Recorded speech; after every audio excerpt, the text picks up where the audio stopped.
Hello everyone, welcome to another video of CMI mathematics. हम 2021 के CMI के questions discuss कर रहे हैं। फ़िलहाल हम डिस्कस कर रहे हैं मल्टीपल चॉइस क्वेश्चंस CMI के, और आज के क्वेश्चंस का टॉपिक भी रियल एनालिसिस ही है। सो बिफोर मूविंग फर्दर, आप वीडियो को लाइक कर दीजिए, शेयर कर दीजिए और चैनल को सब्सक्राइब कर दीजिए। बहुत ईजी से स्टेप्स है, फटाफट कर दीजिए। ओके, तो अभी तक हमने 7 क्वेश्चन डिस्कस कर लिए हैं और ये 8th क्वेश्चन जो हम डिस्कस करने वाले हैं, ये थोड़ा सा लंबा ज़रूर दिख सकता है क्वेश्चन, मगर क्वेश्चन की लंबाई से उसके सोल्यूशन का पता लगाना मुश्किल है, क्योंकि बहुत इजी क्वेश्चन है। सिंपल मतलब ये। ए और बी दो नॉन एम्प्टी सबसेट्स दे रखे हैं R2 के, और आपको कुछ स्टेटमेंट दे रखे हैं, बताना है कौन सा स्टेटमेंट करेक्ट है और कौन सा स्टेटमेंट फॉल्स है। ठीक है, हमेशा एग्जाम्पल लीजिए और डिस्कार्ड करने की कोशिश करिए। ठीक है, R2 में है तो आप इजीली एग्जाम्पल कंस्ट्रक्ट कर सकते हैं बिना किसी दिक्कत के। ए कॉम्पैक्ट, बी ओपन है और ए यूनियन भी कॉम्पैक्ट है, तो इंटरसेक्शन में कुछ भी इंटरसेक्शन एम्प्टी नहीं होगा, मतलब कुछ ना कुछ ज़रूर होगा। क्या ऐसा ज़रूरी है? तो मैंने एक एग्जांपल ले लिया। ए ऐसा सेट ले लिया जो 1 रेडियस का सर्कल पे है जो पॉइंट्स, या उसके बाहर है, और 2 रेडियस पे या उससे अंदर है। और बी में मैं ले लिया जो 1 रेडियस है, उस 1 रेडियस का सर्कल है, यूनिट रेडियस का सर्कल है, उसके सारे अंदर के पॉइंट्स। तो इसके इंटरसेक्शन में कुछ भी नहीं है। It's intersection is 5।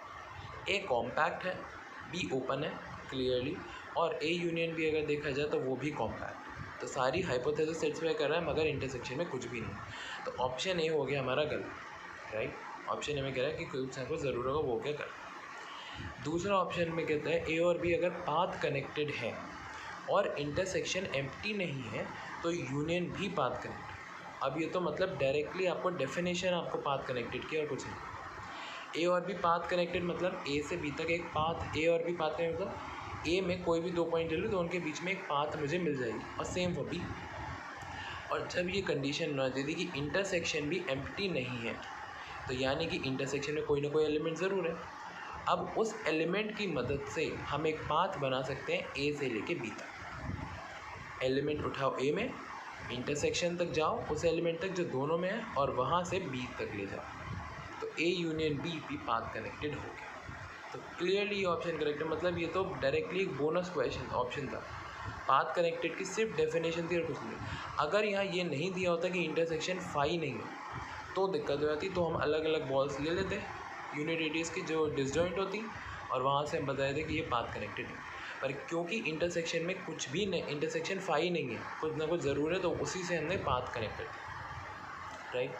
अच्छा, तीसरे ऑप्शन में अब ये इसी से सिमिलर ऑप्शन है, मगर एग्जैक्ट सेम नहीं। अब यहाँ कनेक्टेड है, अब यहाँ ए और बी कनेक्टेड है, ओपन है, इंटरसेक्शन में अभी भी कुछ नहीं है, तो बोल रहे हैं क्या ए इंटरसेक्शन भी कनेक्टेड होगा। अब ये यूनियन नहीं बोला है, ध्यान दे रहे हैं, इंटरसेक्शन बोला है। यूनियन होता तो हमें अलग बात करनी पड़ती, हम अलग से सोचते। यूनियन होता तो हम बेसिकली डायरेक्ट बोल देते कि हाँ, जैसे ऊपर बोला। पर अब ये यूनियन नहीं, अभी इंटरसेक्शन की बात कर रहे हैं। क्या ये सच है? ओके, देखते हैं। इसके लिए हम एक स्पेशल टाइप का एग्जाम्पल कंसिडर करते हैं। दिस हमने एक ये ए सेट ले लिया और एक ये ले लिया बी सेट। ये R2 में ही हमने सेट लिया है, और इंटरसेक्शन आपको दिख ही रहा है, ए एंड बी से लिखा हुआ है। ठीक है, तो यहाँ पे ए और बी, अच्छा ये बाउंड्री जो है ये डार्क लाइन से डिनोटेड है, बट एक्चुअली इंक्लूडेड नहीं। ठीक है, जैसे ओपन होगा तो ए और बी कनेक्टेड तो है, वी कैन कनेक्ट है। ए और बी आप मतलब ए भी कनेक्टेड है, बी भी कनेक्टेड है, और ओपन भी है। इंटरसेक्शन भी 5 नहीं है, क्योंकि यहाँ और यहाँ कुछ ना कुछ है, मगर कनेक्टेड नहीं है इंटरसेक्शन, क्योंकि यहाँ और यहाँ में डिफरेंस है। यहाँ से यहाँ कनेक्ट करेंगे तो बीच वाले पॉइंट इंटरसेक्शन में नहीं, तो क्लियरली ज़रूरी नहीं है। अब हो सकता है आप एग्जाम्पल ये सूझे ना, तो इसीलिए थोड़ा ऐसा सोचिए कि एग्जाम्पल हमें ऐसा कंस्ट्रक्ट करें जिसमें ए इंटरसेक्शन भी कनेक्टेड ना, उल्टा सोच के देखिए हमेशा। ठीक है, इस टाइप के एग्जाम्पल हम कंस्ट्रक्ट करा और हमें क्लियरली मिल गया ए इंटरसेक्शन भी कनेक्टेड नहीं है, तो इसमें थर्ड ऑप्शन जो हमारा गिवन था वो फॉल्स। अब आते हैं लास्ट ऑप्शन, ये भी बहुत इजी है। अब यह गिवन है कि अगर ए काउंटेबल है और जिसकी कार्डिनैलिटी 2 या 2 से ज़्यादा है तो वो कनेक्टेड नहीं होगा। क्या ये बात ट्रू है? अब आपको पता होना चाहिए कनेक्टेडनेस का मतलब क्या होता है। अगर मैं बोल रहा हूँ काउंटेबल है, जिसमें 2 या 2 से ज़्यादा एलिमेंट है, तो वो कनेक्ट हो ही नहीं सकता, जाहिर सी बात है। क्योंकि कनेक्टेड का मतलब क्या है, मैं कोई भी 2 डिस्टिंक्ट पॉइंट उठाऊँ तो मैं उन्हें मिला सकूँ, मतलब there is a line, I can join them, they are connected, right, I can connect them. But जब हम बात करते हैं, जब उन्हें कनेक्शन की बात करते हैं, जब उनके बीच में हम कनेक्ट करेंगे तो automatically uncountable number of points आ जाते हैं, और वो अनकाउंटेबल नंबर ऑफ़ पॉइंट्स सब के सब उस सेट में होने चाहिए कनेक्टेड। पर यहाँ तो सिर्फ काउंटेबल नंबर ऑफ़ एलिमेंट्स ही हैं, तो अनकाउंटेबल आ ही नहीं सकते, राइट, क्योंकि सिर्फ काउंटेबल नंबर ऑफ़ एलिमेंट्स है। तो इसीलिए ऑप्शन जो कह रहा था कि कनेक्टेड नहीं हो सकते, बिल्कुल सही ऑप्शन, कनेक्टेड होगा ही नहीं, क्योंकि कनेक्टेड भी अनकाउंटेबल नंबर ऑफ़ पॉइंट्स थे, राइट। तो इसीलिए इसका option number B and option number D true है सिर्फ। और बहुत इजी क्वेश्चन है, सही मैं कहूँगा। अभी तक जितने भी क्वेश्चन हमने देखे हैं तो बहुत ज़्यादा इजी क्वेश्चन ही आए CMI में, कोई भी ऐसा मुश्किल क्वेश्चन नहीं मिला है हमें MCQs में एटलीस्ट, राइट। सिंपल एग्जाम्पल से आप डिस्कार्ड कर सकते हैं। थोड़ा अगर आप एग्जाम्पल सोचते, प्रैक्टिस करिए अगर आपने क्वेश्चन की, तो आपको और एग्जाम्पल्स ऑटोमेटिकली आ जाए। ओके, अब एक दूसरे वर्जन पे चलते हैं इस क्वेश्चन के। एग्जैक्ट नहीं कहूँगा मैं, बट इसी टाइप का पहले भी आया था। उसमें था 2013 में आया था, और उसमें हमें गिवन था कि एक सेट A है और CLA क्लोजर है, INT इंटीरियर ऑफ A है।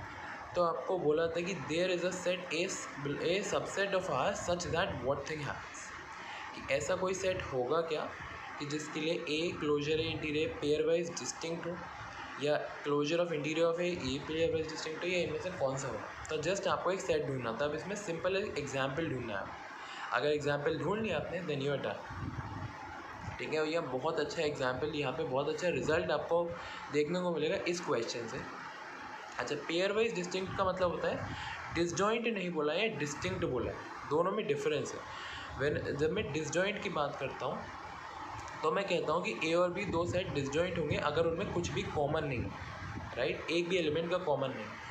और डिस्टिंक्ट में तब कहता हूँ जब वो एग्जैक्टली सेम ना हो, मतलब कि पॉइंट्स कॉमन होंगे चलेगा, कोई दिक्कत नहीं, मगर एग्जैक्टली सेम ना हो। जैसे close interval 0-1 and close interval 1-2।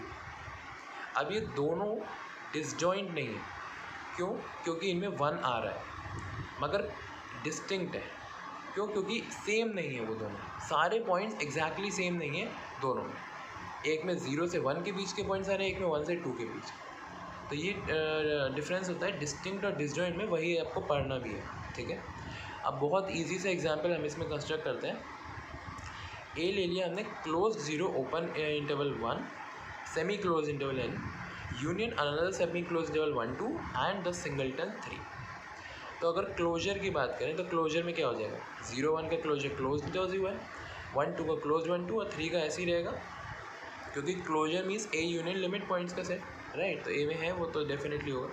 तो इसको मैं लिख सकता हूँ 0-2 यूनियन 3। इंटीरियर में बात करूँगा तो open interval 0-1 union open interval 1-2, 3 वाला सेट नहीं आएगा, क्लियरली इंटीरियर में नहीं हो, क्योंकि कोई भी छोटी रेडियस की बॉल बनाएंगे तो वो इसमें नहीं लाई करेगी ए में। अच्छा, अब बात करते हैं क्लोजर का इंटीरियर। तो क्लोजर ये था, तो इसका इंटीरियर हो जाएगा क्लोज इंटरवल का ओपन इंटरवल 0 और अगेन 3 फिर से नहीं होगा, क्योंकि बॉल बनाएंगे तो वो इसमें लाई नहीं करेगा। और अब इंटीरियर का क्लोजर करें तो 0-1 का हो जाएगा 1-0-1 क्लोज इंटरवल में, और 1-2 का 1-2 यानी क्लोज इंटरवल 0। अब ये सारे के सारे पेयर वाइज डिस्टिंक्ट, क्योंकि सब में कुछ ना कुछ ऐसा डिफरेंस ज़रूर है, वो जो पूरा एग्जैक्टली सेम कोई भी सेट नहीं।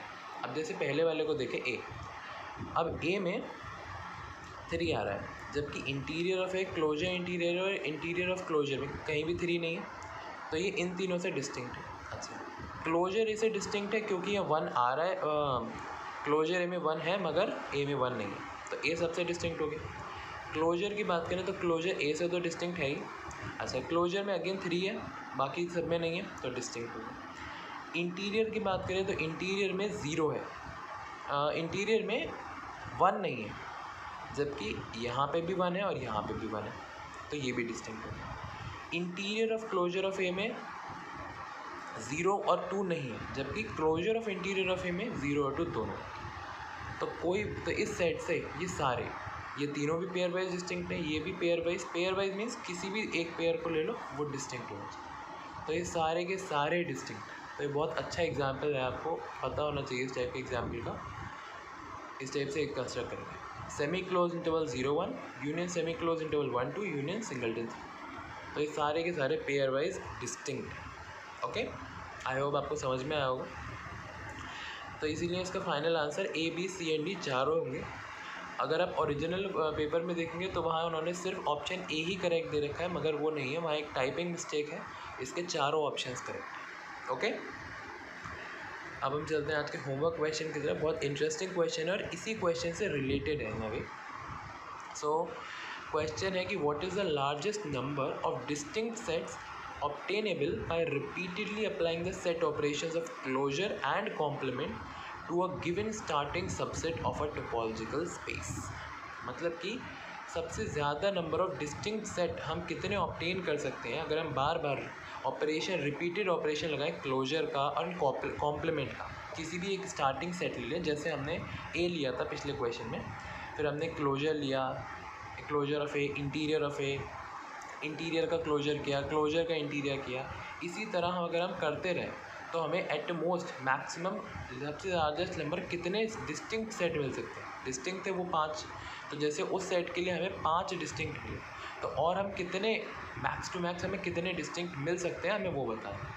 किसी भी सबसेट से अगर हम स्टार्ट करें, मतलब किसी एक सबसेट के लिए मैक्सिमम कितने हो सकते हैं। ठीक है, क्या वो 7 है, 14 है, 21 है या 28 है। बहुत इंटरेस्टिंग क्वेश्चन है, इसमें बहुत इंटरेस्टिंग थ्योरम लगती है। अगर आपने पढ़ा होगा तो आपको पता होगा, नहीं तो आप ट्राई करिएगा, कोशिश करिएगा जो एग्जाम्पल मैंने दिया है उसी से रिलेटेड एग्जाम्पल ढूंढिएगा, उसी में अप्लाई करिए कि बार बार इंटीरियर अप्लाई करके, क्लोजर अप्लाई करके कितने डिस्टिंक्ट सेट मिल सकते हैं, वहाँ से आपको आंसर मिल जाएगा। इसका बहुत इंटरेस्टिंग थ्योरम है इसके पीछे। ओके, कमेंट्स में आपको इसका आंसर देना है, वहीं पे आपको करेक्ट आंसर भी मिलेगा। आई होप आपको समझ में आया होगा, और कोई भी क्वेश्चंस हो, कोई भी डाउट्स हो तो आप कमेंट्स में रख सकते हैं, और इसका आंसर भी आपको कमेंट्स में ही मिलेगा।